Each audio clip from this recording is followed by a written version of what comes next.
Til vores projekt video vil vi gerne fortælle om den her søjlebordmaskine, som vi princippet ikke har. Du har selve bordet hernede, der kan køre rundt, selvfølgelig. Den måde, du sætter noget op i den, er ved, at du skruer på den her, indtil den passer, skruer den anden vej, holder den her og strammer det ordentligt, så sætter det fast. Når du så strammer den, går du herover den her, frem for at stå herover. Du starter med at tage nødstoppet, hvis den er trykket ind.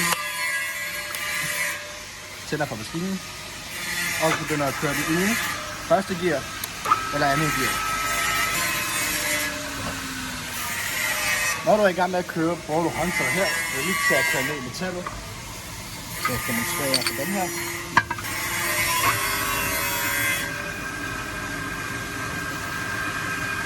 Når du kører, er det meget vigtigt, at du har noget kølervæskedejlen og tilbage.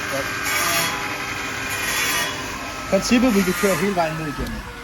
Så er der kommet på lige, men indtil videre kan vi kun lige lave det her, fordi jeg vil ikke køre videre uden at kølervæske. Så skal vi også heroppe i øjeblikket. Her kan du se, hvordan du kan indstille gearne. Så du har, hvis du kigger ordentligt efter første gear her, altså nummer 1, der kan du køre 100, 117, 435 og 680 omdrejninger i minuttet. Men hvis du kører ned i gear 2, kan du altså køre i 200, 340, 870 og 1350 omdrejninger i minuttet. Og det kan du egentlig ændre ved at rykke på den her.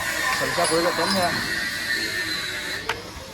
sætter den derover, og den er herover, så er vi pludselig i noget, der hedder 1660 omdrejninger, hvis det var jeg satte den op på. Du kan også se, at den kører meget højt dernede. Og selvfølgelig nødstoppen igen, hvis det er det godt gået. Så skal der også lige noget sikkerhed til. Du skal helst have briller på. Hvis det larmer meget, skal du have hørebånd på. Ikke noget bøs tøj, der kan ende med at sidde fast i den her. Det sker uheld, at du sidder fast i den, så spørger den ikke om lov. Den tager bare hånden med dig, når den lige er det selv. Og ja, det var egentlig det. Hvis du har noget, der skal sidde meget fast, kan du bruge den her til at spænde det fast. Sådan her, så rykker det sig ikke. Og dertil så du ikke får hænderne ind igen. Sikkerhedsmæssigt, fordi hvis det sidder fast, så rykker det altså bare hånden af.